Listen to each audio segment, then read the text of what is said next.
Olá, muito boa tarde. Começa agora o Agrimercado. É o mercado agrícola no meio do dia aqui no seu canal AgroMais. 24 horas de agroinformação. Hoje é segunda-feira, começando a semana. E a semana começa aqui com um alerta daquele painel das mudanças climáticas aí da ONU. Um alerta que repercutiu no mundo inteiro hoje, inclusive afetou os mercados. A gente vai ver daqui a pouquinho aqui sobre a questão das mudanças climáticas. Tendência aqui de temperaturas globais mais altas e aparentemente de forma irreversível. A gente vai ver isso daqui a pouquinho. O fato é que isso já afetou os mercados, inclusive nesse início de semana, nesta segunda-feira. Petróleo, por exemplo, já tinha uma tendência de queda em função da variante Delta do coronavírus, que está voltando com força, ou chegando com força, conforme se queira, voltando a fechar cidades inteiras na China, no caso de Wuhan, onde começou a pandemia do coronavírus, essa variante mais letal e que contamina mais rapidamente, pelo que se sabe, da variante Delta do coronavírus, causando nova apreensão com um novo aumento no número de casos, especialmente na China, mas também já afetando aqui também Estados Unidos, fala um pouco na Europa também, tudo isso derrubando os mercados de energia, o caso do petróleo. E, além disso, esse alerta aqui do painel da ONU aqui sobre as mudanças climáticas, dois fatores que estão derrubando os preços do petróleo nessa segunda-feira. O petróleo cai 3,2%, já caiu até mais de 4% no início dos negócios do dia. Agora 3,2% na Bolsa de Nova York, o WTI, e 2,9% em Londres, o petróleo tipo Brent. Os preços aqui oscilando agora numa faixa de 66 a 68 dólares o barril, como se vê, portanto, perdendo aquele suporte de 70 dólares, já está abaixo de 70, entre 66 e 68, agora há pouco, a cotação do petróleo no mercado internacional. Mercado financeiro aqui no Brasil, o dólar subindo 0,9% agora há pouco, R$ 5,28 a cotação da moeda americana, em boa parte em função aqui das apreensões com a área política institucional aqui no Brasil e também econômica. Estão sendo encaminhados ao Congresso nesta segunda-feira, novos planos do governo aqui, especialmente com relação ao Bolsa Família, com a tendência de um aumento de pelo menos 50%. Isso, claro, pode estourar as contas públicas, causar apreensão no mercado financeiro, o dólar sobe como consequência. R$ 5,28 a cotação da moeda americana neste momento. Índice Bovespa caindo, pela mesma razão, 0,2% agora nesse início de tarde. Mercado de commodities agrícolas, grãos, na sua maioria, caindo na Bolsa de Chicago nesse início de tarde. Soja, agora há pouco, estava menos 0,3% em relação à sexta-feira, milho menos 0,6%, o trigo caía mais, 1 ponto percentual. Arroz era uma exceção, arroz subindo um pouco, 0,5% na Bolsa de Chicago nesse início de tarde de segunda-feira.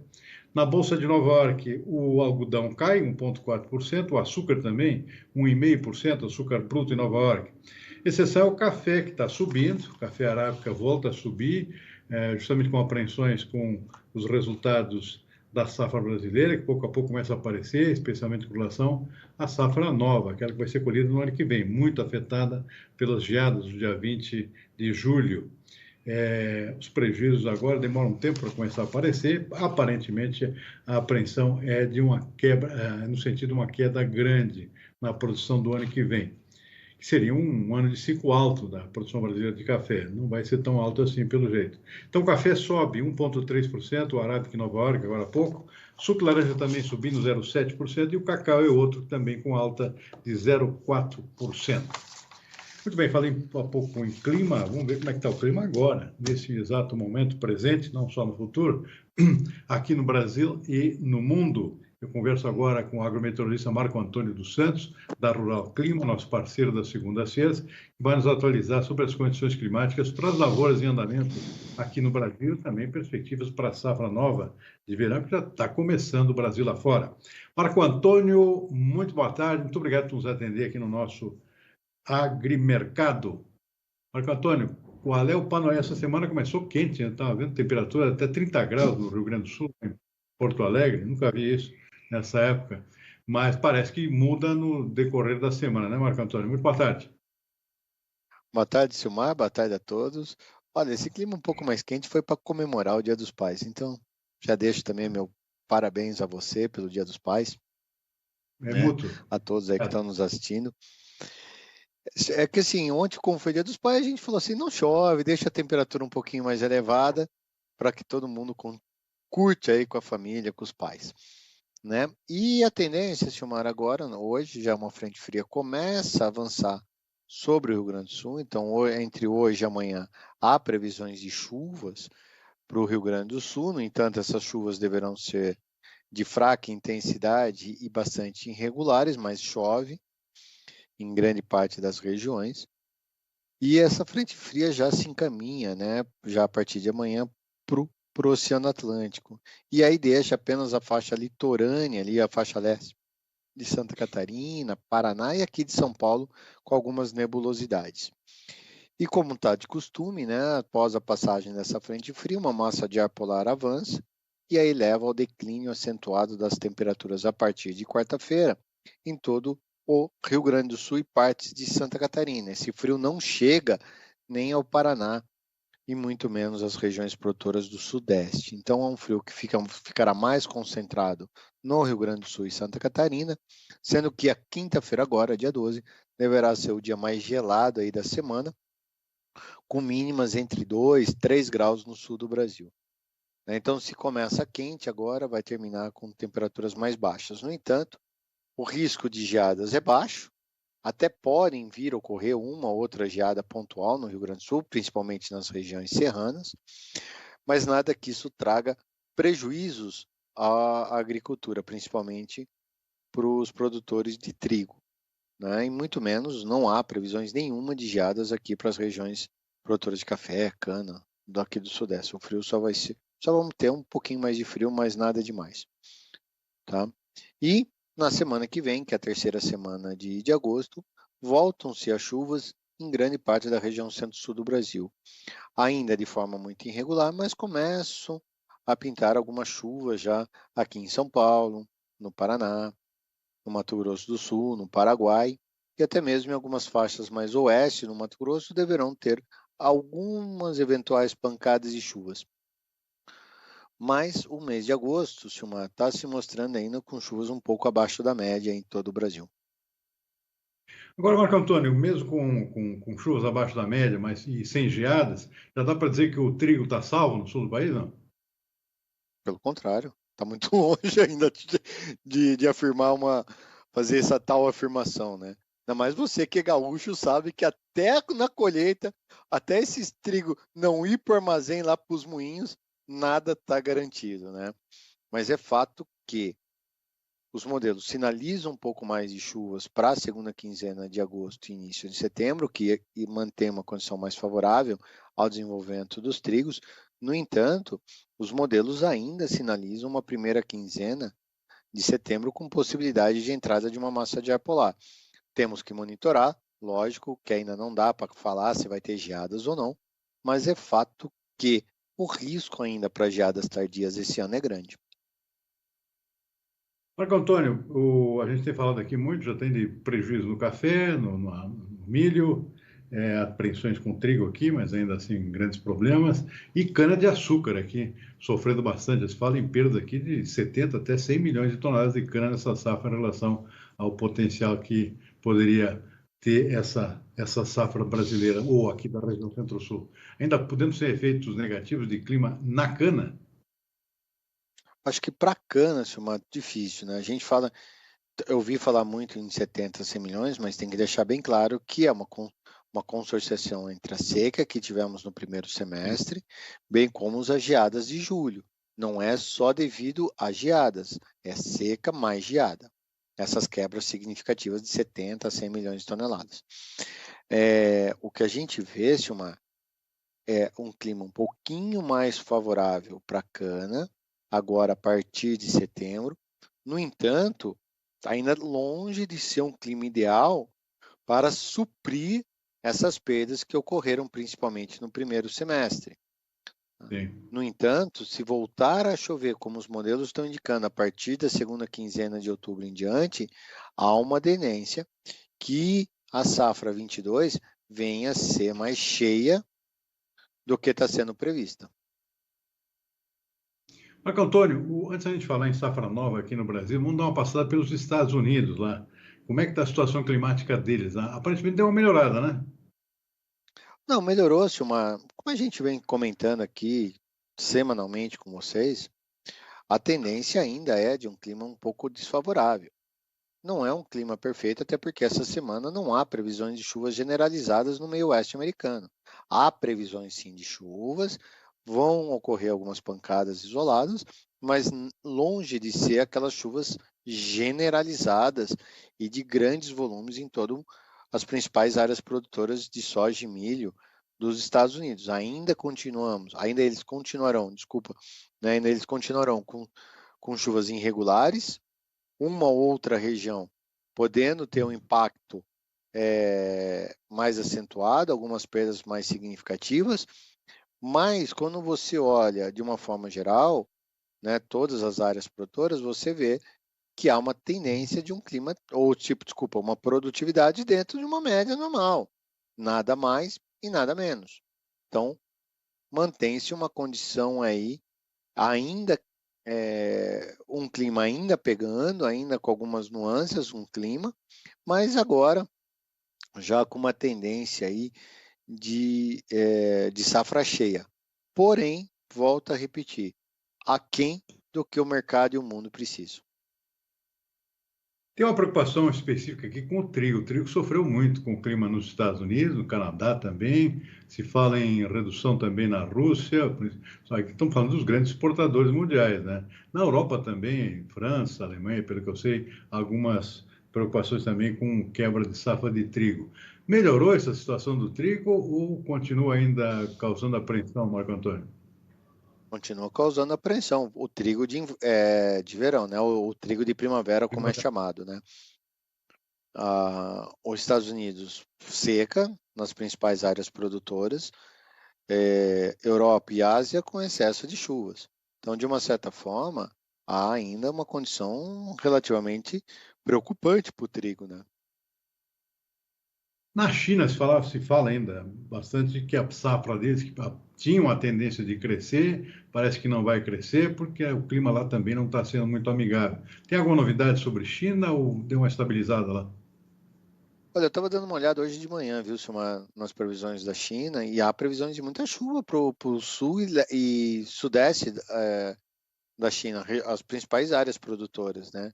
Para quem não sabe, as principais áreas produtoras da China é toda aquela faixa sul e mais leste, né? Sudeste, para ser mais exato. E há previsões de muitas chuvas. Isso está deixando as condições um pouco desfavoráveis ao pleno desenvolvimento, principalmente no milho.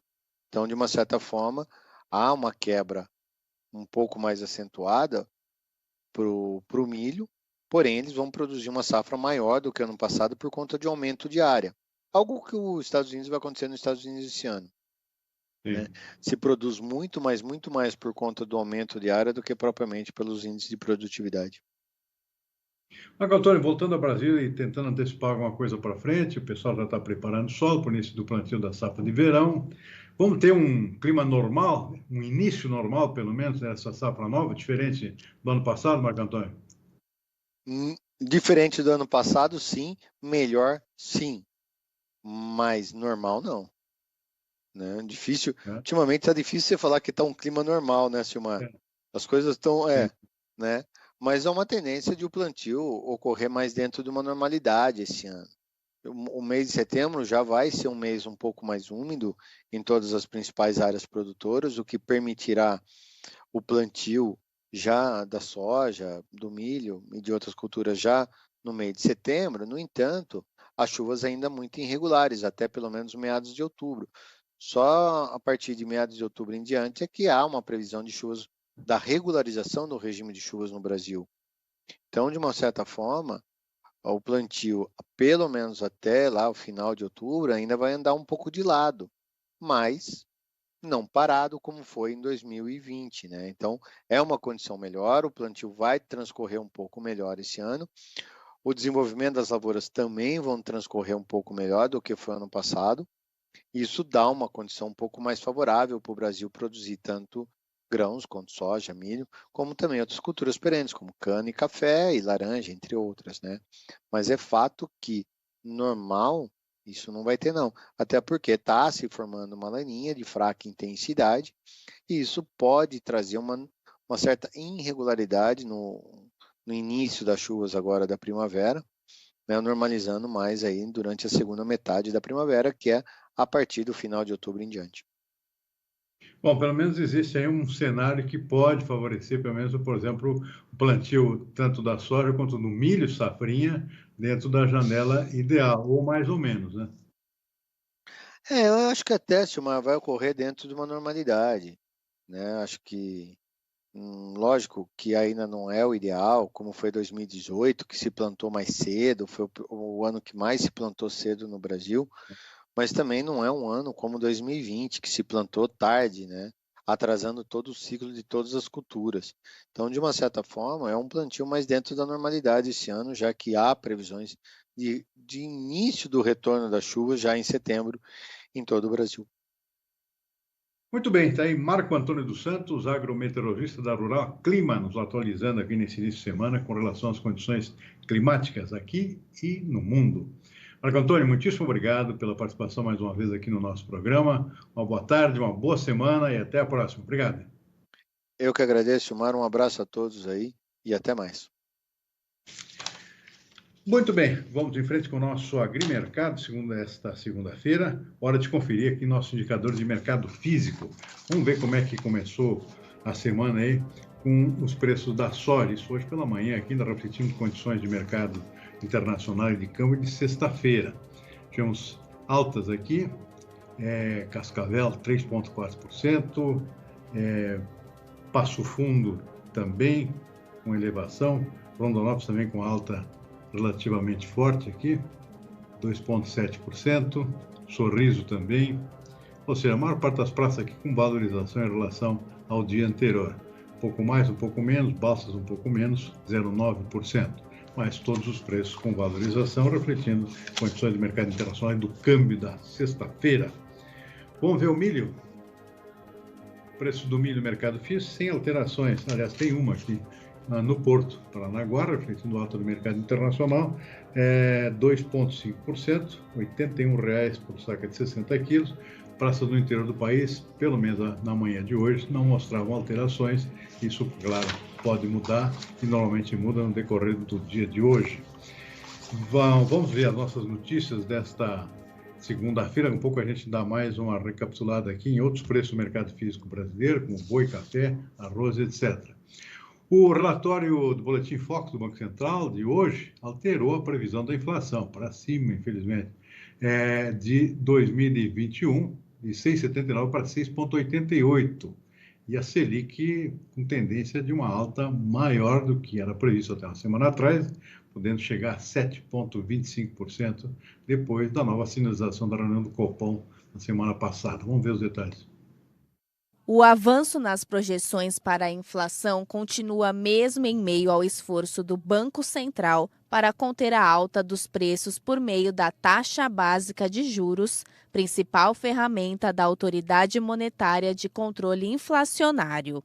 Atualmente, a Selic está em 5,25% após a alta de 1 ponto percentual na última reunião, na qual o Banco Central já sinalizou que continuará o movimento de altas dos juros. Ao mesmo tempo, as perspectivas do mercado financeiro para a atividade econômica deste ano permaneceram estáveis após semanas de melhoras consecutivas.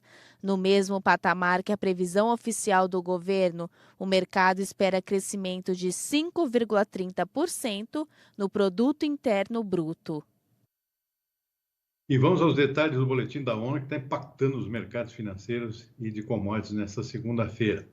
Um painel da ONU emitiu hoje, segunda-feira, um alerta vermelho para o planeta Terra. O relatório internacional elaborado por cientistas comprovou a influência das ações humanas no aquecimento global e concluiu que alguns impactos devastadores das mudanças climáticas já são inevitáveis e irreversíveis.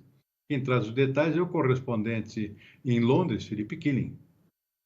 Esse é o maior estudo já feito sobre o aquecimento global, com análise de 14 mil pesquisas científicas em 65 países E o cenário para o futuro, como não poderia deixar de ser, é bem pessimista, viu? O anúncio foi feito pelo painel intergovernamental sobre mudanças climáticas, sigla em inglês IPCC, que pertence às Nações Unidas, em Genebra, na Suíça. E esse anúncio foi claro, viu? Disse que o aquecimento global está aqui e agora. O planeta está passando por fenômenos climáticos extremos, incêndios destroem parte da Grécia, Turquia, Itália, na Califórnia, nos Estados Unidos. Vimos temperaturas recordes no Canadá semanas atrás. Recentemente, enchentes devastadoras na Alemanha, China. Ainda esse ano, Texas congelou, a própria Grécia também. Brasil viu temperaturas extremas, frio polar, estiagem. E esses fenômenos, segundo cientistas, serão cada vez mais frequentes e intensos. E mais uma vez, especialistas alertam: é necessário agir e agir rápido. Afirmam ainda que o assunto precisa ser tratado como uma emergência global e que em uma década o limite de 1,5 graus Celsius de aquecimento pode ser atingido. E por conta da atividade humana, o mundo está a um passo de entrar em um colapso climático, de acordo com especialistas. E todas as regiões do planeta estão sendo afetadas. O aumento do nível dos oceanos é algo que, infelizmente, já é irreversível, segundo o relatório. Há muito derretimento de geleiras no Ártico e na Antártica, mas existe a esperança de que o corte de gases de efeito estufa possam estabilizar esse aumento do nível de oceanos. A grande expectativa é para saber quando haverá de fato um grande esforço global para combater o problema. Desde o Acordo Climático em Paris em 2015, pouco de concreto foi feito. Esse ano acontece a COP26 em Glasgow, na Escócia, aqui no Reino Unido, e mais uma chance para os líderes mundiais se reunirem e agirem para combater o problema. E amanhã, dia 10 de agosto, será celebrado o Dia Internacional do Biodiesel, uma das principais matérias-primas utilizadas na produção do biocombustível aqui no Brasil é a soja. Só que os altos preços da commodity têm aumentado os desafios desse setor. Mesmo com dificuldades, a meta para 2023 é que a mistura de biodiesel ao diesel aqui no Brasil seja de até 15%. Para discutir os caminhos e desafios do setor, será realizado um evento virtual de hoje até o próximo dia 14. De hoje, dia 9, até o próximo dia 14, agora desse mês de agosto. Sabe aquele óleo que você fritou a batatinha e jogou fora? Ele pode virar biodiesel, combustível produzido a partir de óleos vegetais, gorduras animais e óleo de fritura usado, que antes eram descartados na natureza. Atualmente, é obrigatório que o diesel tenha uma mistura de 10% de biodiesel. A partir de setembro, o percentual subirá para 12%, mas a meta do setor é chegar a 15% até 2023. Este ano, a estimativa é de produzir cerca de 7 bilhões de litros de biodiesel, volume 9% maior que no ano passado. O biodiesel é um combustível sustentável, limpo, que gera riqueza no Brasil. Nós temos indústria de biodiesel em todas as regiões do país, gerando emprego, renda, diferentemente do combustível fóssil que nós importamos e geramos emprego e renda em outros países. De acordo com a Organização Mundial da Saúde, em 2018, 50 mil pessoas morreram devido à poluição veicular. Nas regiões metropolitanas, ônibus, caminhões e motocicletas são as principais fontes de poluição. Um estudo realizado pela empresa de pesquisa energética mostrou que a utilização do biodiesel misturado ao diesel de petróleo nos veículos do sistema de transporte público, além de positivo para a economia, salva vidas, evitando diversas doenças respiratórias. Nós entendemos que o biodiesel é um produto que ele traz vários benefícios para a sociedade e agregando valor à exportação brasileira e, consequentemente, gerando emprego para os milhões de brasileiros que necessitam de emprego no país. E para discutir temas relacionados ao biodiesel na economia brasileira e avançar no assunto dentro do Brasil, a União Brasileira do Biodiesel e Bioquerosene, pela Embrapa Agroenergia e Empresa de Pesquisa Energética, irão promover entre os dias 9 e 13 de agosto a Biodiesel Week. Os interessados poderão acompanhar o evento, que será online, no canal da Ubrabio no YouTube. Muito bem, para finalizar, vamos dar mais uma conferida aqui nos indicadores do mercado físico, agora do boi gordo, sem alterações, pelo menos até amanhã de hoje. Os preços do boi gordo no mercado físico, Araçatuba, Noroeste Paulista, R$ 316, arroba, sem alterações, assim como as demais praças que a gente acompanha diariamente. Vamos ver o café. Preço do café no mercado físico, poucas alterações, apenas lá no sul de Minas, o arábica de boa qualidade, 9,65, menos 0,5%. Tem mais variedades e praças sem alterações, pelo menos até amanhã desta segunda-feira. Vamos ver o arroz rapidinho. Preço do arroz no mercado físico, uma alteração negativa aqui, menos 0,1%, na média das principais praças de produção do sul do país. Santa Maria, R$ 77,00 por saca, não alterou. Aliás, queda de 0,1%. Dom Pedrito, no sul do estado, fronteira com o Uruguai, R$ 74,25, também menos 0,1%. Para finalizar, vamos ver o algodão. Algodão no mercado físico, preços com alta, 0,6% a 0,8%, dependendo da praça que a gente acompanha. Em São Paulo, R$ 5,09 pela libra peso, alta de 0,8%. A gente vai ficando por aqui com o nosso agrimercado desta segunda-feira. Uma boa tarde. Lembrando que 18h30, final da tarde, estamos de volta aqui com o Consultor AgroMais e o fechamento dos mercados agrícolas e financeiros. Uma boa tarde e até mais.